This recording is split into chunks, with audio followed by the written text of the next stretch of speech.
সারা দেশে চলছে একদিনের বিশেষ টিকা ক্যাম্পেইন। দেয়া হবে ৭৫ লাখ ডোজ ভ্যাকসিন। কেন্দ্রে কেন্দ্রে আগ্রহীদের সমাগম। পাইছি আলহামদুলিল্লাহ, কোনো ভিড় ছিল না। ভ্যাকসিনটা নিয়ে খুব ভালো লাগতেছে। আবার আগামী মাসে ২৮ তারিখে ডেট, দ্বিতীয় ডোজ। প্রধানমন্ত্রী শেখ হাসিনার আজ ৭৫তম জন্মদিন। আওয়ামী লীগের আলোচনা সভায় ওবায়দুল কাদের বললেন, সংবিধান অনুযায়ী যথাসময়ে হবে নির্বাচন। শেখ হাসিনার নেতৃত্বে আওয়ামী লীগ ঐক্যবদ্ধ, আমরা সমুচিত জবাব দেব।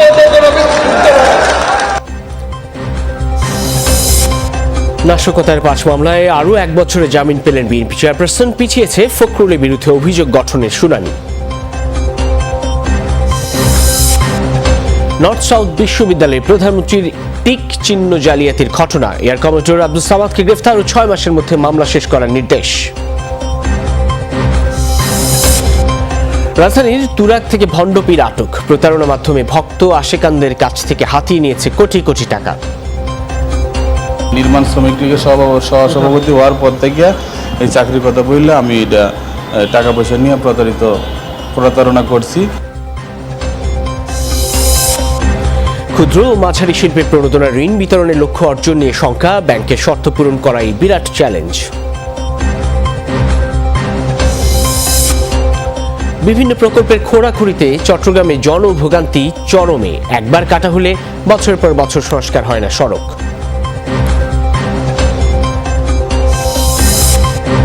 টি-20 বিশ্বকাপে ব্যাটিং ব্যর্থতা কাটিয়ে উঠবে বাংলাদেশ। আবারও ব্যবধান গড়ে দেবেন সাকিব, বিশ্বাস অধিনায়ক মাহমুদুল্লাহর। আমরা খুবই আশাবাদী যে প্রবাবলি ১-২টা গেমে হয়তোবা যদি কেউ ১-২ জন ভালো রান করে, it will gonna boost the top order.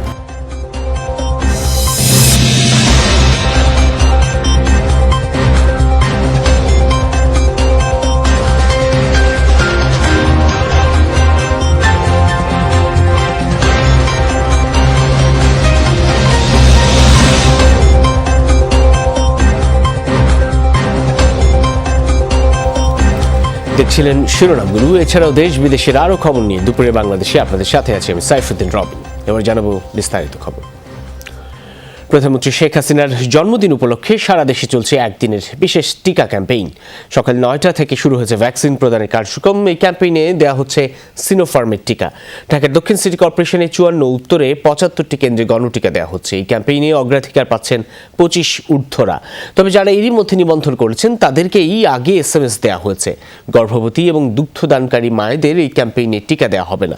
Vaccine দেওয়ার আগে জাতীয় পরিচয়পত্র, টিকা কার্ড দেখা হচ্ছে। আজ যারা টিকা নেবেন, ১ মাস পর অক্টোবরের ২৮ তারিখে দ্বিতীয় ডোজ পাবেন তারা। সারা দেশের ৬,০০০ টিকা কেন্দ্রে ৭৫ লাখ ডোজ টিকা দেওয়ার ব্যবস্থা করেছে স্বাস্থ্য অধিদপ্তর। হয়ে যাচ্ছে, এখনো আমি মেসেজ পাইনি, সো এটা তো আমার জন্য অনেক ভালো হলো। এখন দেশনেত্রী শেখ হাসিনার ৭৫তম জন্মবার্ষিকী উপলক্ষে আজকে আমাদের এই বিশেষ আয়োজন।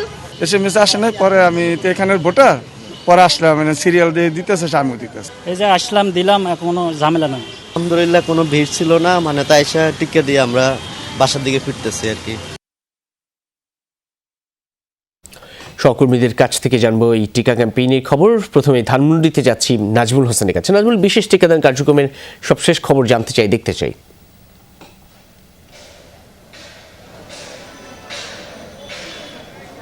আপনাকে দেখাতে চাই রবিন, যে এখানে আমি আছি সেই ১৫ নম্বর ওয়ার্ড কাউন্সিলরের কার্যালয়ের সামনে। সেখানে কিন্তু টিকা দেওয়ার জন্য কিন্তু পুরুষদের লাইন রয়েছে। সকাল ৯টা থেকে কিন্তু এখানে টিকা দেওয়া শুরু হয়েছে এবং এই টিকা যারা দিচ্ছেন তারা কিন্তু সারিবদ্ধভাবে, সুশৃঙ্খলভাবে কিন্তু তারা তাদের যে প্রক্রিয়া, সকল প্রক্রিয়া সম্পন্ন করে তারা কিন্তু এই টিকা দিচ্ছেন। যাদের অনলাইনে রেজিস্ট্রেশন করা আছে কিন্তু SMS আসেনি, এমন ব্যক্তিরাই তারা কিন্তু টিকা দিচ্ছেন। এবং আমরা দেখতে পাচ্ছি একজনকে টিকা দেওয়া হচ্ছে। এখন পর্যন্ত এই কেন্দ্রে ২০০ জনেরকে টিকা দেওয়া হয়েছে। মোট ১৫০০ জন ব্যক্তিকে টিকা দেওয়ার জন্য কিন্তু ব্যবস্থা নেওয়া হয়েছে। এই কেন্দ্রে কিন্তু ২০০ জন যেহেতু এখন দেওয়া হয়েছে, বিকেল ৫টা পর্যন্ত টিকা দেওয়া হবে। একজনের সঙ্গে কথা বলছি, কেমন লাগছে এখন? আমার অনেক ভালো লাগছে। অনেক দিন টিকার কার্ড ছিল, রেজিস্ট্রেশন করছিলাম, কিন্তু টিকার মেসেজ আসতেছিল না, তার জন্য আজকে গণটিকা দেওয়াতে আমি অনেক খুশি। তিনি যেমনটা বলছিলেন, তো একটু দেখাতে চাই এখানে আসলে গণমাধ্যম কর্মীরা তারাও কিন্তু অপেক্ষায় আছেন যে এখানে প্রধানমন্ত্রী কার্যালয়ের যিনি মুখ্য সচিব তিনি এসে গণমাধ্যম কর্মীদেরকে সঙ্গে কথা বলবেন, এই কারণে কিন্তু গণমাধ্যম কর্মীরা কিন্তু এখানে ভিড় করছেন এবং তারা এখানে জমায়েত হয়েছেন। তো সব কিছু মিলিয়ে এইবারের যে গণটিকা কার্যক্রম অনেকে এই বিষয়টি জানতেন না, সে কারণে কিন্তু এখানে উপস্থিতিটা তুলনামূলকভাবে কম। তবে যেহেতু অনেকে জানতেন না, তারপরও যারা কাউন্সিলর এবং স্বাস্থ্য মন্ত্রণালয়ের কর্মকর্তারা বলছেন যে তারা যা বেশিরভাগ এইসব এলাকা ঢাকা শহরের বেশিরভাগ তারা কিন্তু এই টিকা আগেই দিয়েছেন। যারা বাদ পড়েছেন তারাই কিন্তু মূলত টিকা কেন্দ্রে আসছেন এবং স্বাস্থ্য অধিদপ্তরের কর্মকর্তারা যেটি বলছেন যে শহরের চেয়ে গ্রামের দিকে তারা বেশি সাড়া পাচ্ছেন এই দফায় যে গণটিকা কার্যক্রম সেই কার্যক্রমে। ধন্যবাদ সহকর্মী নাজমুল হোসেন। যেতে চাই একটু রংপুরের টাউন হল মাঠ থেকে যুক্ত হচ্ছেন সরকার মাজহারুল মান্নান। সরকার মাজহারুল মান্নান, টিকা পেতে কোনো ধরনের জটিলতা হচ্ছে কিনা? এর আগে নাজমুলের সঙ্গে কথা হচ্ছিল, তিনিও বলছেন যে শহরের চেয়ে গ্রামের দিকে একটু টিকার প্রার্থীদের ভিড় বেশি। কেমন দেখছেন সেখানকার চিত্র?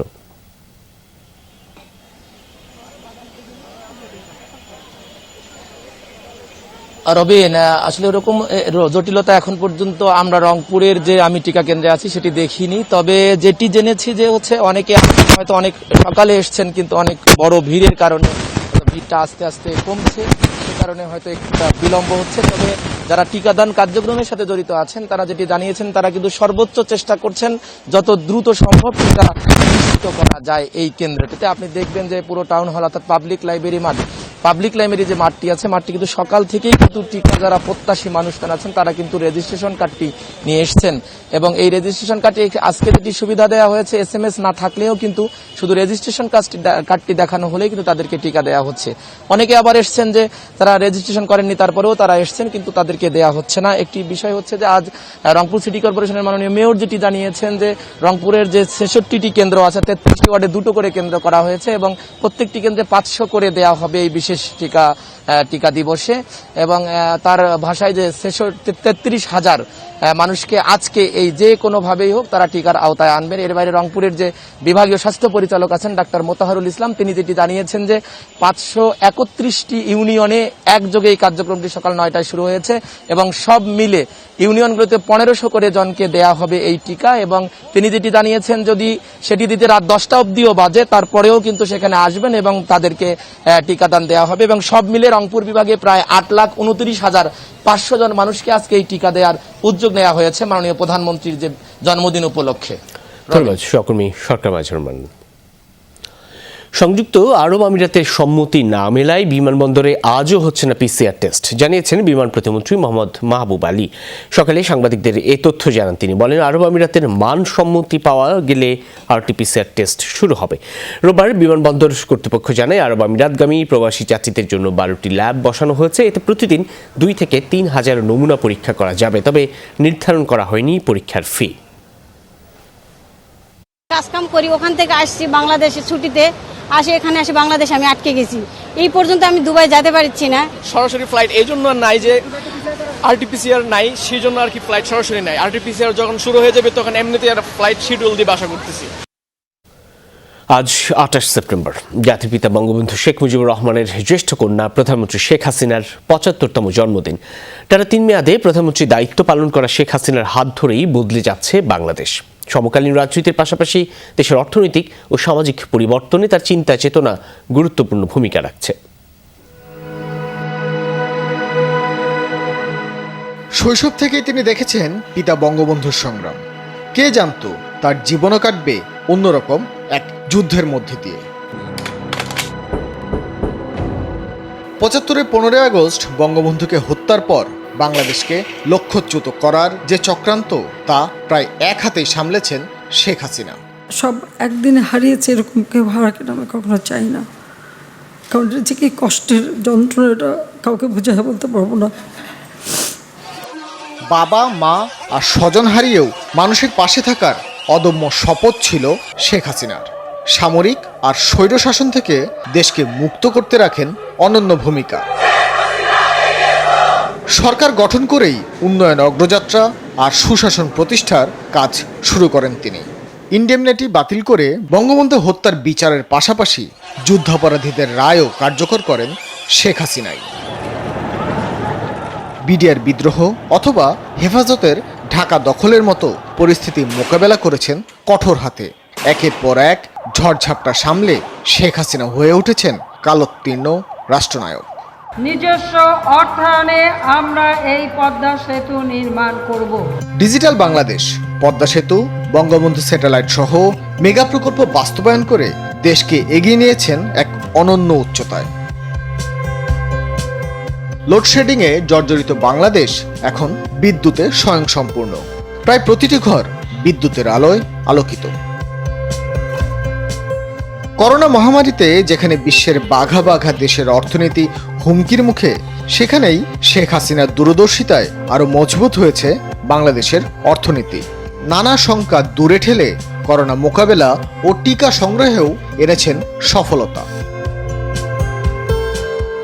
জাতিসংঘ সহ বিভিন্ন আন্তর্জাতিক ফোরামে বলিষ্ঠ নেতৃত্বগুণে প্রধানমন্ত্রী শেখ হাসিনা এখন বিশ্ব নেত্রীর আসনে আসীন, যার হাত ধরেই এগিয়ে যাচ্ছে সোনার বাংলা। বাংলাদেশ আওয়ামী লীগ এটাই প্রতিজ্ঞা যে এই বাংলাদেশ হবে জাতির পিতার স্বপ্নে ক্ষুধামুক্ত, দারিদ্র্যমুক্ত, উন্নত, সমৃদ্ধ সোনার বাংলাদেশ। জয় বাংলা, জয় বঙ্গবন্ধু। ভাস্কর ভাদুরী, যমুনা নিউজ, ঢাকা। সংবিধান অনুযায়ী আগামী জাতীয় নির্বাচন যথাসময়েই অনুষ্ঠিত হবে এ কথা জানিয়েছেন আওয়ামী লীগের সাধারণ সম্পাদক ওবায়দুল কাদের। সকালে বঙ্গবন্ধু আন্তর্জাতিক সম্মেলন কেন্দ্রে প্রধানমন্ত্রী শেখ হাসিনার জন্মদিন উপলক্ষে আওয়ামী লীগের আলোচনা সভায় তিনি কথা বলেন। বিরোধী দলের সকল অপপ্রচারের জবাব ব্যালটের মাধ্যমেই দেওয়া হবে বলে মন্তব্য করেন ওবায়দুল কাদের। এ সময় তিনি বিএনপির বিরুদ্ধে ষড়যন্ত্রের অভিযোগ করেন। আলোচনা সভায় আওয়ামী লীগের অন্য সিনিয়র নেতারাও বক্তব্য রাখেন।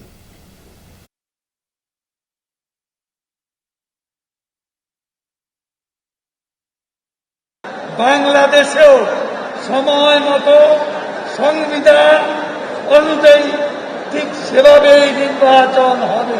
পরিষ্কার বলে দিতে চাই, শেখ হাসিনার নেতৃত্বে আওয়ামী লীগ ঐক্যবদ্ধ, আমরা সমুচিত জবাব দেব যে কোনো বিশৃঙ্খলা। নাশকতার 5 মামলায় বিএনপি চেয়ারপারসন খালেদা জিয়ার জামিনের মেয়াদ আরও 1 বছর বাড়িয়েছেন হাইকোর্ট। ঢাকার 3টি, নড়াইল ও কুমিল্লার 1টি করে মামলায় জামিনের মেয়াদ বাড়ানো হয়েছে। সকালে বিচারপতি মোহাম্মদ আব্দুল হাফিজের নেতৃত্বাধীন হাইকোর্ট বেঞ্চ মানহানির অভিযোগে ঢাকার 3টি এবং নড়াইলের মামলায় জামিনের মেয়াদ বাড়ানোর আদেশ দেন। অপরদিকে কুমিল্লায় নাশকতার মামলায় মেয়াদ বাড়িয়েছেন বিচারপতি এ.কে.এম. আসাদুজ্জামান নেতৃত্বাধীন বেঞ্চ। আদালতে খালেদা জিয়ার পক্ষে আইনজীবী ছিলেন ব্যারিস্টার কায়সার কামাল, মোহাম্মদ আব্দুল্লাহ আল মামুন ও অ্যাডভোকেট রুকনুজ্জামান সুজা। এদিকে নাশকতার মামলায় বিএনপি মহাসচিব মির্জা ফখরুল ইসলাম আলমগীরের বিরুদ্ধে অভিযোগ গঠনের শুনানি পিছিয়ে 16 ফেব্রুয়ারি নির্ধারণ করা হয়েছে।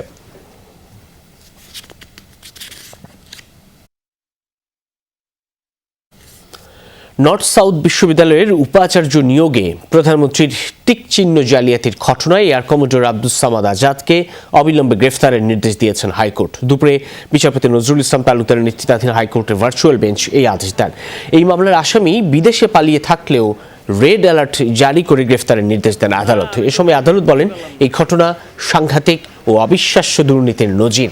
মামলার তদন্ত 6 মাসে শেষ করতে দুদককে নির্দেশ দেন আদালত। একই সাথে বিচারিক আদালতকে মামলার বিচার কাজ দ্রুত শেষ করার নির্দেশও দেন হাইকোর্ট। 164-এ দেখতে পেয়েছেন, এটা মারাত্মক একটি অফেন্স। এটার দ্রুত বিচার হওয়া দরকার এবং দৃষ্টান্তমূলক বিচার হওয়া দরকার। সেই কারণে এই মামলাটার একবার পুলিশ চার্জশিট দিয়েছে, আবার দুদক তদন্ত করতেছে। কোর্ট বলেছে দুদক যাতে 6 মাসের মধ্যে প্রায়োরিটি বেসিসে এটা তদন্ত শেষ করে এবং এটা দৃষ্টান্তমূলক বিচার হয়। সহকর্মী ইব্রাহিম খলিল আছেন হাইকোর্টে। ইব্রাহিম, প্রধানমন্ত্রীর টিক চিহ্ন জালিয়াতির মামলায় আদালত আর কি নির্দেশনা দিলেন?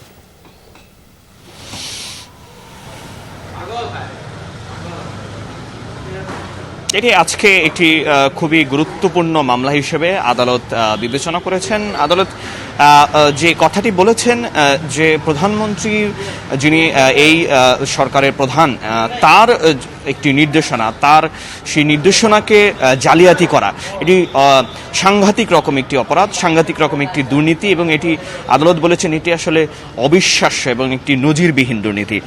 এই জন্য এই মামলার যিনি একজন আসামি এয়ার কমোডোর আব্দুস সামাদ আজাদ, তাকে গ্রেফতারের নির্দেশ দিয়েছেন এখনো আদালতের চোখে তিনি পলাতক রয়েছেন এবং এজন্য পুলিশকে বলেছেন যে দ্রুত যেন তাকে গ্রেফতার করা হয়। তিনি এই মামলার একজন মাস্টারমাইন্ড এবং আদালত এও বলেছেন যদি তিনি দেশের বাইরে পালিয়ে থাকেন তবে অনতিবিলম্বে যেন তার বিরুদ্ধে রেড অ্যালার্ট জারি করা হয়। আইজিপিকে সে ধরনের নির্দেশ দিয়ে দেওয়া হয়েছে।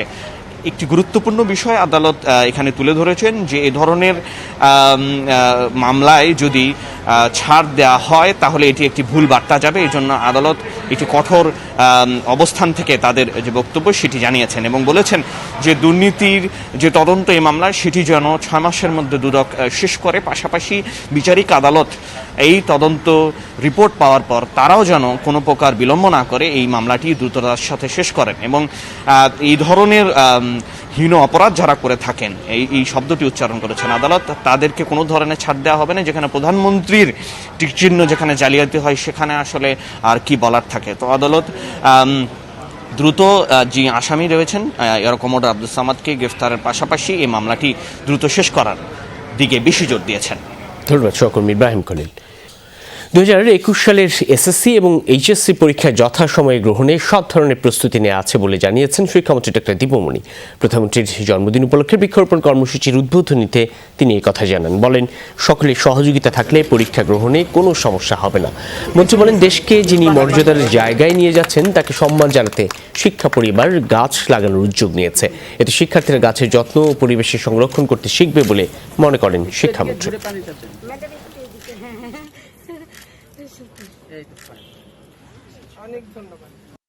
আনন্দিত নেতা তার আজকে 75তম জন্মদিন, তাকে আমরা শিক্ষা পরিবারের পক্ষ থেকে আমাদের আন্তরিক শুভেচ্ছা জানাই, অভিনন্দন জানাই। আমাদের সমস্ত প্রিপারেশন আছে, আমরা আশা করি ইনশাআল্লাহ এখন অতিমানীয় যে অবস্থায় আছে পরীক্ষাগুলো সময় মতো সুষ্ঠুভাবে সম্পন্ন হবে ইনশাআল্লাহ। গাড়ি, মোবাইল, ল্যাপটপ সহ জব্দ করা 16টি আলামত ফেরত পেতে সিএমএম কোর্টে যাওয়ার কথা রয়েছে চিত্রনায়িকা পরিমণির। সেখানে আছেন সহকর্মী শাকিল হাসান, যাচ্ছি তার কাছে। শাকিল, জব্দ করা আলামত ফেরত দেওয়ার বিষয়ে একটু বিস্তারিত জানতে চাই।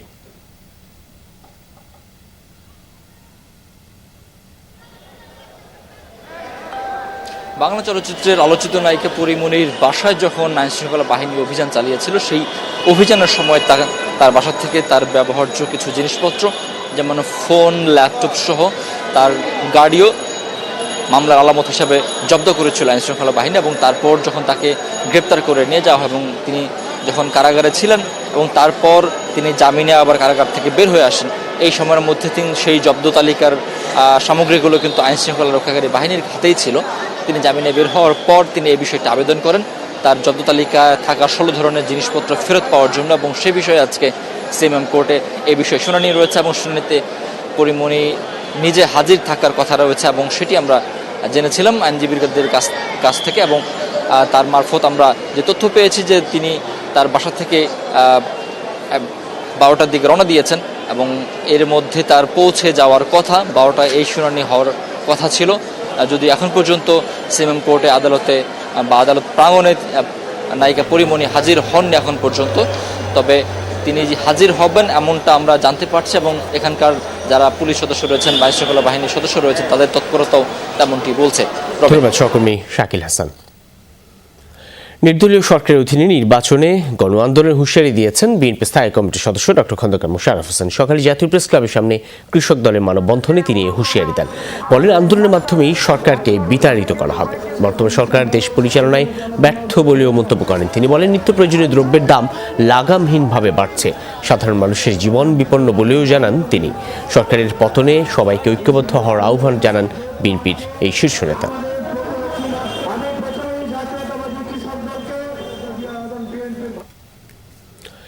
এ যেন নতুন শতাব্দীর লাল সালু, ধর্মের টোপে হাজারো মুরিদ বানিয়ে কোটি কোটি টাকার মালিক বনে যাওয়া, অথচ নিজেই সমকামী ক্লাবের সভাপতি। সরকারি চাকুরি কিংবা স্থানীয় নির্বাচনে সরকারি দলের মনোনয়ন পাইয়ে দেয়া নাকি তার বাঁ হাতের কাজ।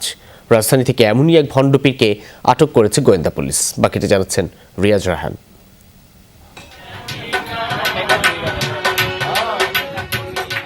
সন্ধ্যার আন্তেই জমে আসর, ভক্ত আশেকানে ভর্তি হয় ঘর। এ আসরের সদস্য নারী পুরুষ সবাই, চলে জিকির। সবার মধ্যমণি যিনি, তার নাম আব্দুল মোতালেব, নিজেকে দাবি করেন পীর হিসেবে। দেশের বিভিন্ন প্রান্তে এমন আসর বসে নিয়ম করে, শুধু জিকিরে সীমাবদ্ধ নয় এ আসর, এখানে হয় কোটি টাকার লেনদেন।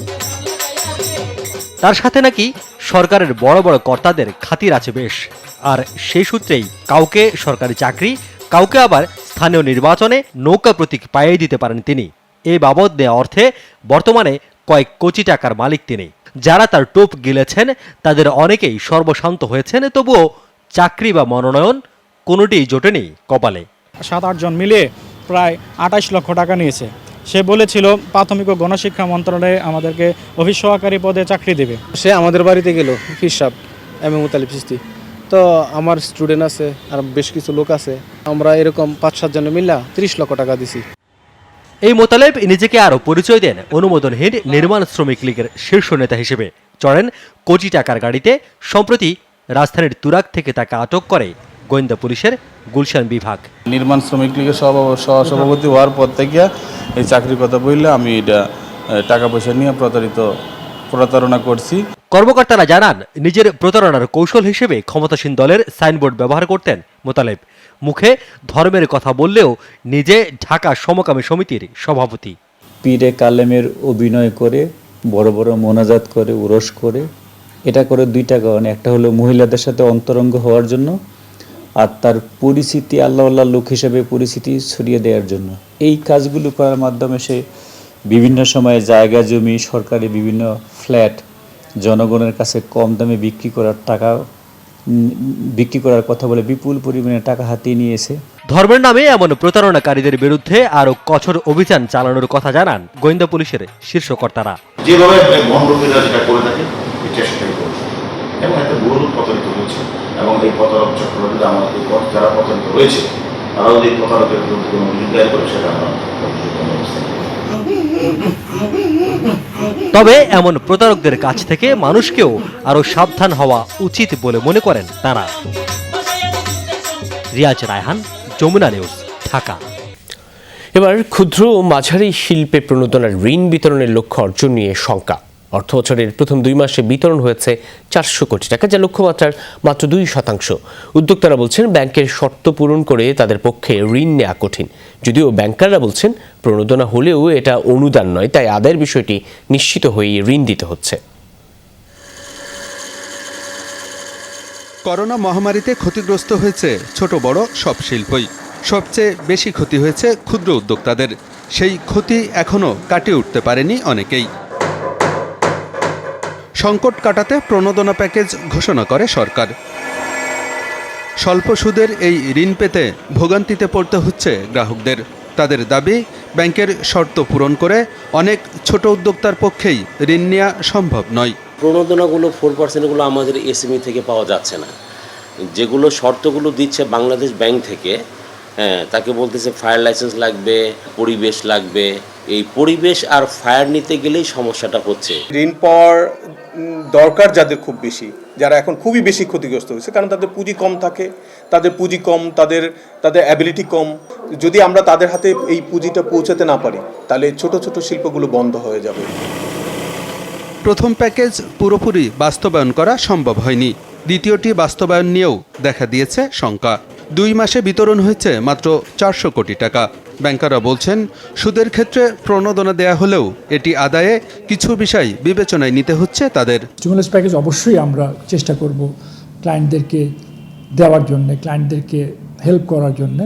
বাট এটাও ঠিক যে ক্রেডিট রিস্কটাকে আমাদেরকে প্রপার ডিউ ডিলিজেন্স করে দিতে হবে আর কি। তো এগুলো যাচাই বাছাই না করে যদি শুধুমাত্র স্টিমুলাস প্যাকেজ আমাদের বরাদ্দ করা হয়েছে এবং আমি ডিসবার্সমেন্ট যদি করে দিই, তাহলে কিন্তু সেই ক্ষেত্রে ঋণটা ঝুঁকির মুখে পড়েও যেতে পারে।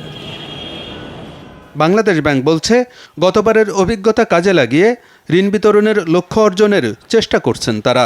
আর 2 মাসে লক্ষ্যমাত্রার মাত্র 2% বিতরণ হতাশাজনক বলছেন অর্থনীতিবিদরা। এটা খুবই হতাশাজনক যে প্রথম 2 মাসে যেখানে আমাদের 3000 কোটি টাকা ডিসবার্সমেন্ট হওয়ার কথা ছিল, সেখানে মাত্র 400 কোটি টাকা ডিসবার্স হয়েছে। মাত্র ব্যাংকের সহযোগিতা না, এখানে এনজিওদের সহযোগিতা এখানে বাংলাদেশ ব্যাংকের ক্রেডিট গ্যারান্টি স্কিম, সেটা বিষয়গুলোকে, সেসব টুলস গুলোকেও কাজে লাগাতে হবে। এবার প্রাথমিকভাবেই আমাদের চেষ্টা করা হচ্ছে যাতে আমাদের যে 20,000 কোটি টাকার যেটা টার্গেট দেওয়া হয়েছে এই 100%ই যাতে বিতরণ করা হয়, সেই ক্ষেত্রে আমাদের নজর দেওয়ার জন্য সমস্ত ব্যাংকগুলোকে আমাদের নির্দেশনা দেওয়া হয়েছে। এটা তো নির্ভর করে সবসময় যে মাসের সাথে আপনার গতি চিন্তা করে অ্যাভারেজ করে চিন্তা করা যাবে সেটা না। অনেক সময় দেখা যাচ্ছে যে এই যে আমরা কি করি, সিজনালও তো কিছু ডিসঅ্যাডজাস্টমেন্ট হয়। ক্ষুদ্র ও মাঝারি শিল্পে ঋণ বিতরণ বাড়াতে বেসরকারি উন্নয়ন সংস্থারও সহায়তা নেওয়ার পরামর্শ বিশেষজ্ঞদের। আলমগীর হোসেন, যমুনা নিউজ, ঢাকা। সারা বছর সড়কে খোঁড়াখুড়ির কারণে চট্টগ্রামে জনভোগান্তি এখন চরমে। বিভিন্ন প্রকল্পের কারণে বন্দরনগরীর অর্ধেক সড়কই এখন কাটা, বেশিরভাগই চলাচলের অনুপযোগী। একবার কাটা হলে সে সড়ক সংস্কার হয় না বছরের পর বছর। চট্টগ্রামে বেহাল সড়কে জনদুর্ভোগ নিয়ে রোকন জাবেদের তোলা ছবিতে আরিফুর রহমান সবুজের ধারাবাহিক রিপোর্টের তৃতীয়টি আজ। নামের সড়ক, বাস্তবে কোথাও পিচ ঢালাইয়ের অবশিষ্টটুকুও নেই, আছে শুধু বিশাল বিশাল গর্ত আর ভাঙা ইট সুরকি। বন্দরনগরীর অক্সিজেন থেকে মুরাদপুর সড়ক এমনই বিধ্বস্ত, অথচ এখান দিয়েই প্রতিদিন চট্টগ্রাম মহানগরীতে যাওয়া আসা খাগড়াছড়ি, রাঙ্গামাটি এবং চট্টগ্রামের 3 উপজেলার লক্ষাধিক মানুষের। এখন বলতে গেলে আপনাকে আপনাকে এই সেই এগুলি কে করবে, এগুলি কে মারবে, সবাই চুপ করে রয়েছে। কাজ করতেছে, আবার রাস্তাগুলো ঠিক করতেছে না, রাস্তাগুলো চলাফেরা তো এরকমই হয়। 2 বছর আগে সড়কটির এক পাশ কেটে মদুনাঘাট পানি সরবরাহ প্রকল্পের পাইপলাইন বসায় চট্টগ্রাম ওয়াসা। মাস 6 আগে আরেক প্রকল্পের জন্য কাটা হয় অপর পাশও। রাস্তাটা কয়দিন পর পর ঠিক করে আবার কাটি ফেলা, এটা করে যা মিউনিসিপ্যালিটি মনে করে, আবার ওয়াসা করে বললে সিডি হয়তো সিটি কর্পোরেশন দিয়েছে, সিটি কর্পোরেশন সিডিএ দিয়ে দিয়েছে, এখন জনগণের কথা কে পাবে। চট্টগ্রাম সিটি কর্পোরেশনের আওতাধীন সড়কের পরিমাণ 1200 কিলোমিটারের বেশি। বিগত কয়েক বছরে শুধু ওয়াসার প্রকল্পেই কাটা পড়েছে 670 কিলোমিটার। কাটছে অন্য সংস্থাগুলোও, কিন্তু সংস্কারের নাম নেই। বিভিন্ন সেবা সংস্থাগুলোর মধ্যে সমন্বয়হীনতা কতটা চরম পর্যায়ে যেতে পারে তা চট্টগ্রামের সড়কগুলো দিয়ে চলাচল না করলে আসলে বোঝানো সম্ভব নয়। সমন্বয়হীনতার সবচেয়ে বড় উদাহরণ বহদ্দারহাট থেকে পাঠানিয়া গোদা পর্যন্ত মাত্র 1 কিলোমিটারের এই অংশটি। প্রথমে কাটে ওয়াসা, পরে কর্ণফুলী গ্যাস কোম্পানি। সিডিএর কাজের জন্য বন্ধ থাকে আরও বছরখানেক। এভাবেই 4 বছর ধরে বন্ধ সড়কটি। গ্যাসে করে, একবার ওয়াসা করে, একবার সিটি কর্পোরেশন ওয়াল করে। ওয়াসার জন্য প্রায় দীর্ঘ 3-4 বছর পরে ছিল, এভাবে কাজ এভাবে হচ্ছিল না কাজ। এই রাস্তাটা প্রায় মনে করেন আজকে 5 থেকে 6 বছর রানিং বন্ধ। বিরাট বিরাট প্রকল্প যে টাকাগুলো কোথায় যাচ্ছে, কোন কাজে খরচ হচ্ছে, এটা একটা তদন্ত করার দরকার। এ নিয়ে সিটি কর্পোরেশন এবং ওয়াসার বক্তব্যও পরস্পর বিরোধী। আমরা এস্টিমেট অনুযায়ী সিটি কর্পোরেশনকে আমরা পে করি এবং এই পর্যন্ত যতগুলো আমাদের কাজ হয়েছে সবগুলোই আমরা সিটি কর্পোরেশনকে পে করেছি। মানুষ মনে করে সব সিটি কর্পোরেশনের, যার ফলে সিটি কর্পোরেশনের মেয়রকে গালাগালি করে। আরিফুর রহমান সবুজ, যমুনা নিউজ, চট্টগ্রাম। সাকিব আইপিএল খেলার সুযোগ পান বা না পান, তার ম্যাচ ফিটনেস নিয়ে মোটেও চিন্তিত নন মাহমুদুল্লাহ রিয়াদ। বড় আসরে ঠিকই ব্যবধান করে দেবেন তিনি, এই বিশ্বাস অধিনায়কের। দলের ব্যাটিংয়ে যে দুর্বলতা ধরা পড়েছে গত কয়েক সিরিজে, বিশ্বকাপে সেই ব্যর্থতাও ঠেকে যাবে এমন প্রত্যাশা অভিজ্ঞ এই ব্যাটসম্যানের। টি-20 বিশ্বকাপ ও ক্যারিয়ার নিয়ে সহকর্মী মঞ্জুর মোর্শেদের সাথে কথা বলেছেন অধিনায়ক। আজ প্রথম পর্ব। 15 বছরের ক্যারিয়ারে মাহমুদুল্লাহ রিয়াদ 7টি বিশ্বকাপ খেলেছেন। এর মধ্যে 3টি ওয়ানডে বিশ্বকাপ, 4টি টি-20 বিশ্বকাপ। কিন্তু এই বিশ্বকাপগুলোতে কোনোটিতেই তিনি অধিনায়ক ছিলেন না। এবারই প্রথম অধিনায়কের দায়িত্বে। তাই তার কাছে জানতে চাইব যে এবারের বিশ্বকাপে আপনার দলের মূল লক্ষ্য কি, সবচেয়ে বড় দুর্বলতার জায়গা কোনটা আর সবচেয়ে শক্তির জায়গা কোনটা? মূল শক্তি আমার মনে হয় যখন আমরা অ্যাজ এ টিম পারফর্ম করি, এটা আমাদের একটা শক্তিমত্তার জায়গা। আমাদের বোলিং ইউনিট আমার মনে হয় এই মুহূর্তে খুব ভালো ছন্দে আছে, বাট ওভারঅল আমার মনে হয় আমাদের টিম কম্বিনেশন, আমাদের ভারসাম্যটা এই মুহূর্তে খুব ভালো। তো এটাই আমাদের শক্তিমত্তার জায়গা। দুর্বলতা আমার মনে হয় যেটা আমি বললাম যে লাস্ট কয়েকটা সিরিজে প্রবাবলি হয়তো বা ব্যাটিং ইউনিটটা আমরা যেভাবে চাচ্ছি সেভাবে ব্যাটিং করতে পারছি না। কিছু ঘাটতি রয়েছে যার সমাধান করার মতো প্রতিভা নেই বাংলাদেশ দলে। সেই জায়গাটার নাম পাওয়ার হিটিং। টপ অর্ডার কিংবা মিডল অর্ডার কোথাও নেই মার্টিন গাপটিল, জস বাটলার কিংবা হার্দিক পান্ডিয়ার মতো অতি আক্রমণাত্মক কেউ। তারপরও সেই ঘাটতিটা পোষাতে অধিনায়ক আস্থা রাখছেন সতীর্থদের ওপর। 5-6-7 যারা আছেন, আফিফ, সোহান, শামিম আছে, they all are capable, they all are very skillful batsman. আপনি যেটা বললেন যে প্রবলি টি-20-তে সো কল বিগ হিটার, ওই রকম হয়তো বা হাতে গোনা কয়েকজন আপনি পাবেন, বাট সবসময় যে বিগ হিটাররাই অবশ্যই একটা তাদের পাওয়ার হিটিংয়ের একটা অ্যাবিলিটি থাকে, বাট যেহেতু আমাদের ওই অর্থে কিছুটা দুর্বলতা আছে, তো আমাদের স্কিল লেভেল দিয়ে আমাদের ওই জিনিসটা, ওই ঘাটতিটা পুষিয়ে নিতে হবে। প্রবলি লাস্ট কয়েকটা ইনিংসে ওইভাবে হয়তো বা as a batting unit top order ওইভাবে আমরা আশানুরূপ পারফর্ম করতে পারিনি, বাট আমরা খুবই আশাবাদী যে প্রবাবলি 1-2টা গেমে হয়তো বা যদি কেউ 1-2 জন ভালো রান করে, it will gonna boost the top order. বরাবর বিনয়ী মাহমুদুল্লাহর বড় ভরসার জায়গার নাম সাকিব আল হাসান। তা তিনি আইপিএলে ম্যাচ পান বা না পান তা মোটেও দুশ্চিন্তার বিষয় না। 2019 ওয়ানডে বিশ্বকাপের স্মৃতি সাকিব আবার ফেরাবেন, সেই প্রত্যাশা অধিনায়কের। না, কোনো রকম দুশ্চিন্তাই নাই। I am very much happy the way he is. আমি ভেরি মাচ শিওর আসল জায়গায় ওর স্বরূপেই ফিরবে এবং 2019 ওয়ার্ল্ড কাপে যেরকম একটা বড় পারফরমেন্স দিয়েছে তার চেয়েও ভালো পারফর্ম করবে ইনশাল্লাহ এই ওয়ার্ল্ড কাপে।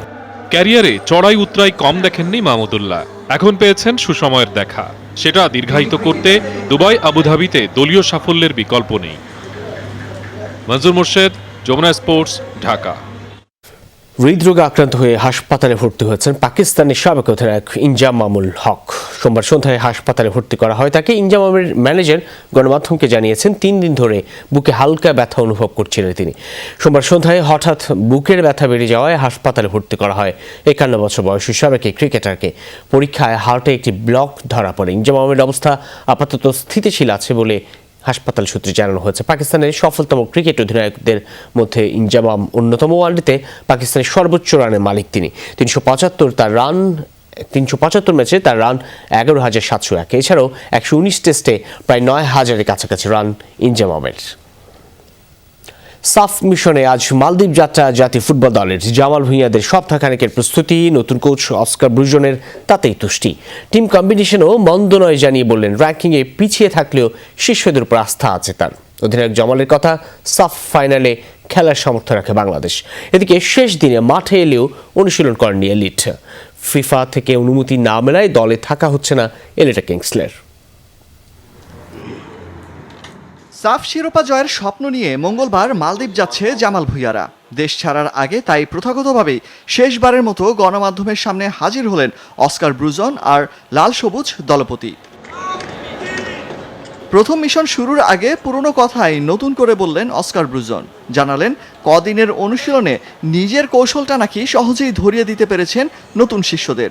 সব দেখে শুনে মনে হচ্ছে যার যার জায়গায় ওরা ভালোই খেলে, সামর্থ্যের কমতিও নেই তাদের মধ্যে। নতুন আইডিয়াতে সেজেছে ফুটবলাররা, সবাই উজ্জীবিত সেরাটা দিতে। ফাইনালে ওঠার যোগ্যতা রাখে বাংলাদেশ। একদিন বিরতি দিয়ে 4 দিনের অনুশীলন ভালোই হয়েছে। সাফের ফাইনাল খেলাটাই আমার প্রথম লক্ষ্য। আমি বিশ্বাস করি সেটা খুব একটা কঠিন হবে না। 1 অক্টোবর প্রথম ম্যাচেই জামালদের প্রতিপক্ষ শ্রীলঙ্কা, আর তাদের বধ করতে মুখিয়ে আছে বাংলাদেশ। আর দ্বিতীয় ম্যাচটা খেলতে হবে শক্তিশালী ভারতের বিপক্ষে। পুরো দলটাই ভালো, সবার উপর আস্থা আছে। শ্রীলঙ্কার বিপক্ষে জয় পেলে দল এগিয়ে থাকবে। সে কারণে প্রথম ম্যাচটা জয় দিয়ে শুরু করতে চাই এবং ফাইনাল খেলাই আমাদের মূল লক্ষ্য। টুর্নামেন্টের প্রথম ম্যাচে জয় পেলে আত্মবিশ্বাস বাড়বে, তখন ফাইনালে যাবার রাস্তাটা সহজ হবে। ভারতের সাথে ড্র করলেও সমস্যা হবে না। এদিকে শেষ অনুশীলনে দলের সাথে মাঠে এসেছিলেন এলিটা কিংসলেও, কিন্তু ফিফার থেকে ছাড়পত্র না মেলায় তার মালদ্বীপ যাত্রা স্থগিত। তাই তো বসেই গোটা সময় কাটিয়েছেন মাঠে। মঙ্গলবার দুপুরে মালদ্বীপের উদ্দেশ্যে যাত্রা করবে অস্কার ব্রুজনের দল। Alok Hasan, Jamuna sports, Dhaka. UEFA champions লিগের খবর। আজ রাতে আবারও শুরু হচ্ছে গ্রুপ পর্বের লড়াই, যেখানে গ্রুপ সি এর হাই ভোল্টেজ ম্যাচে মুখোমুখি হবে 2 জায়ান্ট, প্যারিস সেন্ট জার্মাই ও ম্যানচেস্টার সিটি। চোট কাটিয়ে আজ মাঠে ফিরছেন পিএসজি তারকা মেসি। এছাড়াও 3 ভিন্ন ম্যাচে লড়বে Porto, Liverpool, AC Milan, Atletico Madrid আর রিয়াল মাদ্রিদের আতিথ্য নেবে শেরিফ।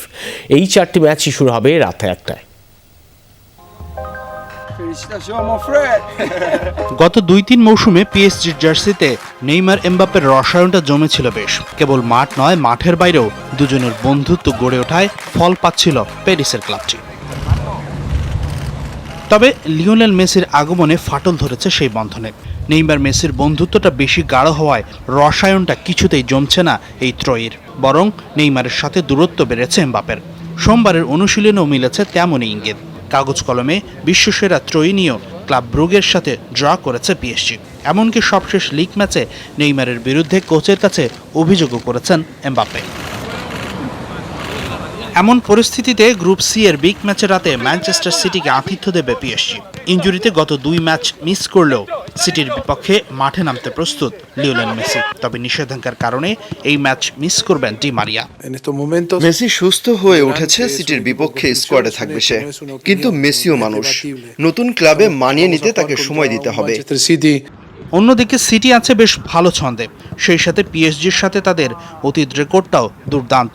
2 দলের 5 দেখায় সিটি জিতেছে 3 আর ড্র করেছে 2 ম্যাচ, অর্থাৎ পিএসজির কাছে কখনোই হারেনি গার্দিওলার দল। প্যারিসের ক্লাবটির বিপক্ষে মাঠে নামার আগে অবশ্য ইনজুরির কারণে ইলকাই গন্ডোয়ানের সার্ভিস পাচ্ছে না সিটিজেনরা।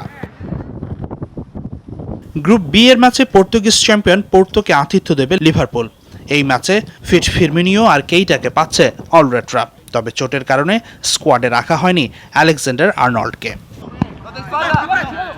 গ্রুপ ডি এর ম্যাচে রাতে মালদোভার ক্লাব শেরিফকে আতিথ্য দেবে রিয়াল মাদ্রিদ। লম্বা ইনজুরি কাটিয়ে এই ম্যাচে ব্লাঙ্কোস স্কোয়াডে ফিরেছেন টনি ক্রুজ ও মার্সেলো। তবে মূল একাদশে এই দুজনের থাকার সম্ভাবনা কম। এই ম্যাচেও বেনজেমা, ভিনিসিয়াস, হ্যাজার্ড এই আক্রমণ ত্রয়ী নিয়ে মাঠে নামবে ইউরোপের সবচেয়ে সফল ক্লাবটি। হাসিনুর রহমান, যমুনা স্পোর্টস। বিশ্বকাপ বাছাই পর্বের জন্য 30 সদস্যের দল ঘোষণা করেছে আর্জেন্টিনা। দলে ডাক পেয়েছে পাওলো দিবালা। আলভিসেলেস্তাদের সবশেষ স্কোয়াডে বড় পরিবর্তন আনেননি কোচ স্কোলানি। এই মুহূর্তেই ইনজুরিতে আছেন দিবালা, কিন্তু বিশ্বকাপ বাছাইয়ের ম্যাচের জন্য আর্জেন্টিনা রাখা হয়েছে ইউভেন্টাসের এই ফরওয়ার্ডকে। দুপুরে বাংলাদেশের প্রথম ঘন্টা থেকে বিদায় নিচ্ছি। পরের ঘন্টা খবর নিয়ে ফিরবেন সহকর্মী টুম্পা হাসান। সঙ্গেই থাকুন।